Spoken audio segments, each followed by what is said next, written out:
बच्चों, आज हम देखेंगे कि विक्रम और बेताल की कहानी में आगे क्या होता है। पिछली बार तो राजा विक्रमादित्य बेताल को पकड़ नहीं पाए थे, याद है ना? लेकिन राजा विक्रमादित्य तो हार मानने वाले नहीं थे। तो सुनो, आगे क्या हुआ। राजा फिर से उसी घने जंगल में पहुंचे। रात के अंधेरे में उसी पीपल के पेड़ पर चढ़े और बेताल को दोबारा पकड़कर अपने कंधे पर लाद लिया। राजा विक्रमादित्य एक बार फिर बेताल को कंधे पर लादकर घने जंगल से लौट रहे थे। रात का अंधेरा घना था और जंगल में सन्नाटा छाया हुआ था।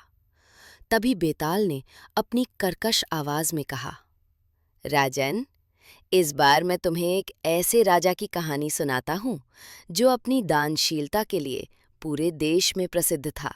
सुनो और बताओ, क्या वो सचमुच दानी था या फिर मूर्ख? राजा विक्रमादित्य चुपचाप चलते रहे। बेताल ने कहानी शुरू की। बहुत समय पहले की बात है। एक राज्य में राजा हरिश्चंद्र राज करते थे। वे इतने दानी थे कि उन्होंने ये प्रण लिया था, जो भी मुझसे कुछ मांगेगा मैं उसे कभी मना नहीं करूंगा। उनकी ख्याति दूर दूर तक फैली हुई थी।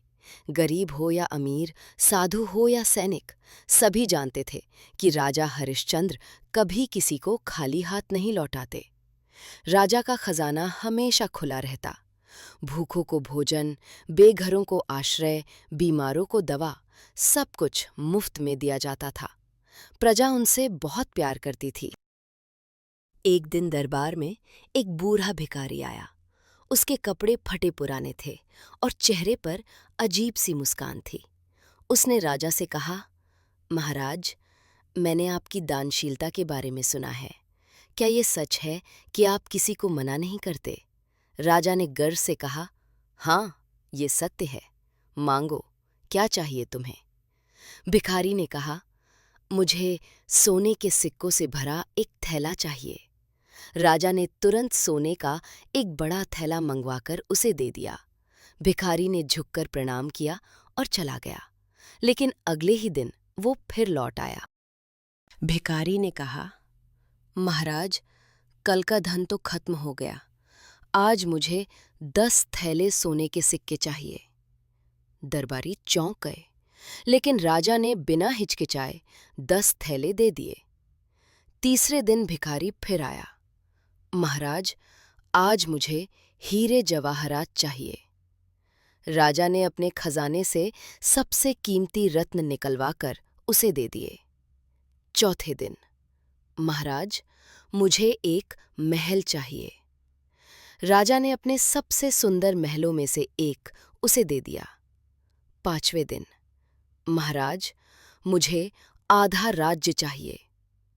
मंत्रियों ने विरोध किया, लेकिन राजा ने कहा, मैंने प्रण लिया है, इसे पूरा करना होगा। और उन्होंने आधा राज्य भिखारी को दे दिया। छठे दिन भिखारी ने और भी बड़ी मांग रखी। महाराज, अब मुझे आपकी रानी चाहिए। पूरा दरबार सन्न रह गया। रानी रोने लगी। मंत्रियों ने राजा से विनती की, महाराज, ये गलत है, इस दुष्ट को भगा दीजिए। लेकिन राजा शांत रहे। उन्होंने रानी की ओर देखा और कहा, मैंने वचन दिया है। रानी ने आंसुओं के साथ कहा, अगर यही आपका धर्म है तो मुझे स्वीकार है। सातवें दिन भिखारी ने सबसे चौंकाने वाली मांग की, महाराज, अब मुझे आपका सिर चाहिए। अपनी तलवार से अपना सिर काटकर मुझे दे दीजिए। राजा ने बिना एक पल गवाए अपनी तलवार निकाल ली। उन्होंने भिखारी से कहा, ठीक है, मेरा सिर तुम्हारा है। वे अपना सिर काटने के लिए तैयार हो गए। तभी अचानक भिखारी ने राजा का हाथ पकड़ लिया और जोर से हंसा। रुकिए महाराज, रुकिए। और देखते ही देखते भिखारी का रूप बदल गया। वो कोई साधारण भिखारी नहीं, बल्कि स्वयं देवराज इंद्र थे। इंद्र ने कहा, राजन, मैं आपकी परीक्षा लेने आया था। मैंने सुना था कि आप महान दानी हैं। लेकिन मुझे विश्वास नहीं था कि कोई अपने प्राण तक दे सकता। आपने सोना दिया, महल दिया, राज्य दिया, यहाँ तक कि अपनी रानी भी देने को तैयार हो गए और अंत में अपना जीवन भी देने को तैयार थे, बिना किसी शर्त के, बिना किसी सवाल के। आप सचमुच महान हैं।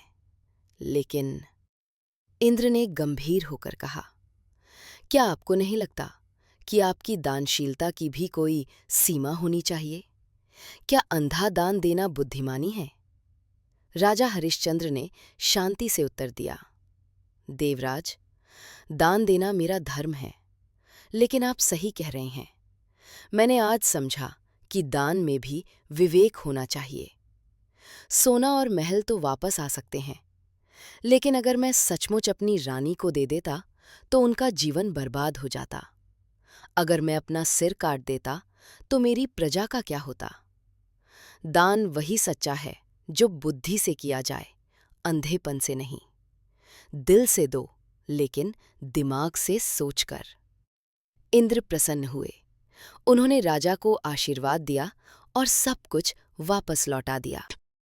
बेताल ने कहानी खत्म की और बोला, अब बताओ राजा विक्रमादित्य, राजा हरिश्चंद्र ने सही किया या गलत? क्या उन्हें भिखारी की हर मांग माननी चाहिए थी या उन्हें पहले ही मना कर देना चाहिए था? क्या दानशीलता की कोई सीमा होनी चाहिए? राजा विक्रमादित्य ने गहरी सांस ली और बोले, राजा हरिश्चंद्र ने शुरुआत में गलती की। उन्होंने बिना सोचे समझे प्रण ले लिया कि वे किसी को मना नहीं करेंगे। दान देना महान है, लेकिन अंधा दान खतरनाक है। जब राजा ने सोना और महल दिया तो ये सही था, क्योंकि इससे किसी को नुकसान नहीं हुआ।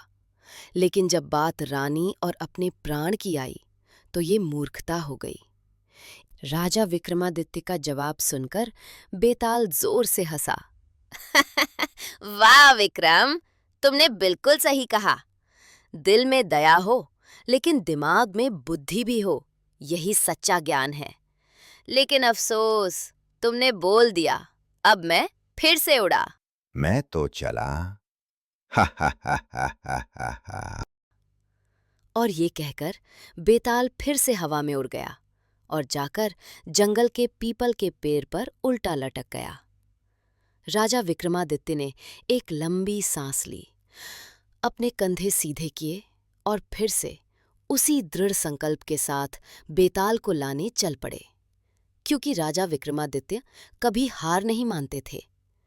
उन्होंने अपनी तलवार संभाली, अपने वस्त्र ठीक किए और दृढ़ संकल्प के साथ फिर से जंगल की ओर चल पड़े।